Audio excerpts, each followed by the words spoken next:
Bonjour à tous, heureux de vous retrouver sur Paris Turf TV pour votre quotidienne reçue 5 sur 5, l'émission du Quintet Plus et du 5-5.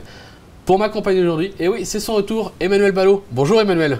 Grand retour, non, petit retour. Bonjour Philippe, bonjour à tous. Ce Quintet nous tend les bras. Bon, mais justement, ce Quintet direction Vincennes, un 2100 mètres Autostar, on va dire logiquement avantage à la première ligne?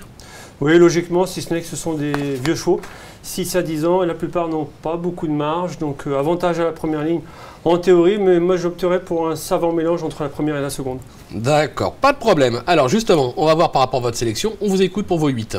Le 6, Taras d'Amour en tête de ma sélection, devant le 15, One Again del Ronco, le 7, Utinka Céloise, le 2, Récital d'Ulysse, le 5, Urgos, le 9, Uvevring du Gîte, le 11, Headline, et pour compléter, le 13, Sirtégie. Ok, alors concernant votre favori, numéro 6, Taras d'Amour, le cheval reste sur 3 succès, idéalement placé en première ligne, assez logique de le retrouver assez haut dans une sélection?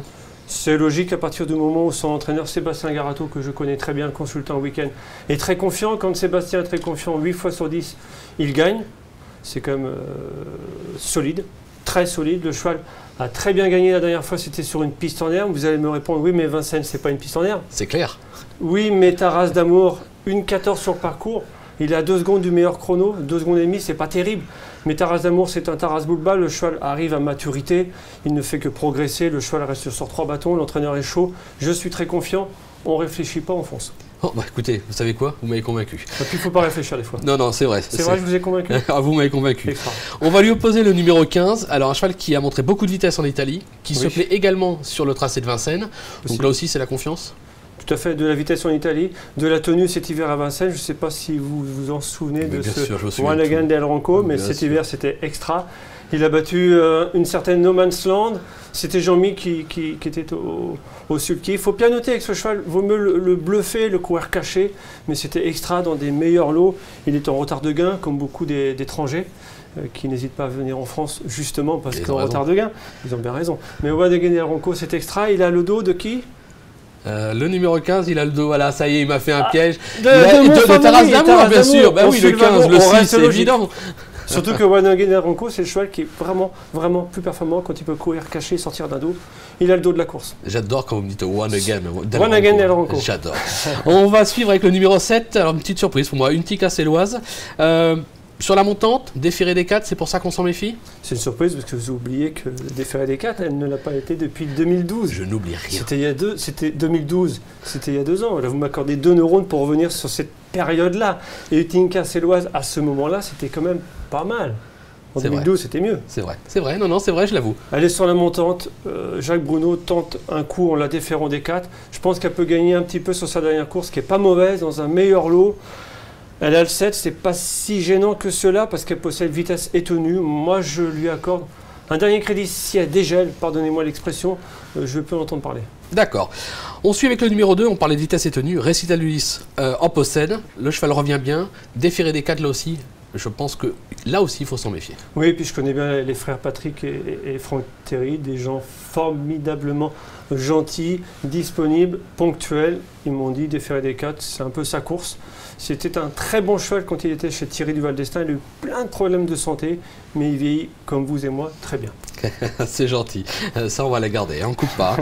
On conclut par le numéro 5, Urgos. Alors, c'est un cheval qui reste très très fautif, maintenant qui possède d'incontestables moyens, beaucoup de qualité. S'il reste sage, Déféré des 4, GMB, là aussi, on va s'en méfier.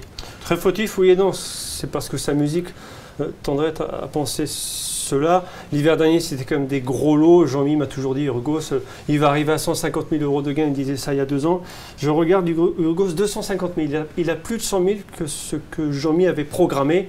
C'est pour ça, il m'a dit, après le meeting d'hiver, je le laisse tranquille, entre guillemets, c'est son expression, il a raison, je le déclasse au gain. Il retrouve une catégorie qui est la sienne, les vieux. Il faut le garder, Déféré des 4. Seul petit hic, c'est sa 2e course après un parcours de rentrée, c'était au monté en plus. Ouais. J'ai peur qu'il ait besoin d'une vraie course, mais il faut le garder dans ses combinaisons de 5-5. On ne peut pas l'écarter. On ne peut pas, c'est impossible. On l'aura compris. C'est impossible. Là, vous allez vous dire, et la milieu du terrain? Ben, la milieu du terrain, c'est maintenant, avec justement le numéro 11, Headline. Arnaud Lecomte a joué en téléphone son mentor Antonio Paul Rigaud. On l'écoute et on en reparle juste après. Alors Antonio Ripoll-Rigaud, vous présentez Headline sur la grande piste, les 2100 mètres. Le cheval vient de très bien se comporter sur la petite piste en terminant 3e. Oui, le cheval il est pas mal. Et on va essayer de faire cette course pour voir qu'est-ce qu'il peut nous donner cet hiver pour le meeting d'hiver. Le cheval avait démarré l'autre jour sur la petite piste. Il a confirmé en allant bien prolonger son effort jusqu'au bout. Est-ce qu'il vous paraît avoir franchi un petit palier? Bon, déjà il a couru cette distance encore avancée. Il a marché 12,9 ou 12,8. Je pense qu'il peut le répéter. D'accord. Est-ce que ça vous paraît suffisant pour être dans le quintet? Ça dépend de comment ils vont rouler la course. Ça dépend. D'accord. Ça dépend. Par contre, il sera déféré des 4 pieds à nouveau et il paraît pleine peau actuellement. Ouais, c'est tout parfait. Bon, du bon, du mauvais, on a un petit peu mal à le placer, c'est pour ça que vous l'avez mis en 7 d'ailleurs. Oui, on s'en méfie, mais c'est pas mais un coup limite, sûr. je suis plus confiant que lui. Mais il dit, 7e, c'est bas dans une sélection. Parce que pour moi, je le vois presque à coup sûr lutter pour les 3, 4, 5e places. C'est un mauvais lot, il faut le dire. C'est quand même des chevaux d'âge qui arrivent pour la grande majorité en fin de carrière ou avec très peu de marge. Lui, il a de la marge. C'est le moins riche de lot, mais il vient très bien courir sur la petite piste. Je ne vais pas saouler les Turfistes, mais il est en retard de gain. Et puis 12,9 sur le parcours, il n'était pas des 4. Il est des 4. Là. C'est clair. Et l'autre jour, sur la petite piste, moi, j'étais pas plus chaud que ça. C'est un cheval qui démarre mal derrière la volte. Il est parti comme une balle. L'Autostar va l'avantager contre des vieux un petit peu rasés. Attention, Headline. Je suis limite plus confiant que l'entraîneur. Bon, ça peut être le petit coup intéressant je pense que c'est un truc marrant du pour 5-5. Ok, bah écoutez, on va faire confiance. Quoi qu'il en soit, plein d'infos. Merci beaucoup, comme d'habitude, avec vous et Emmanuel. Juste avant de se quitter, une spéciale dédicace à l'équipe de foot Turf Edition qui s'est classée 4e du tournoi de foot des jockeys. Bon, c'est un petit peu logique, j'ai pas pu y aller, sinon on aurait fini sur le podium. Mais c'est déjà pas mal, on fera mieux l'année prochaine. Merci beaucoup, Emmanuel. Bonjour à tous et à très vite sur Paris Turf TV. Au revoir.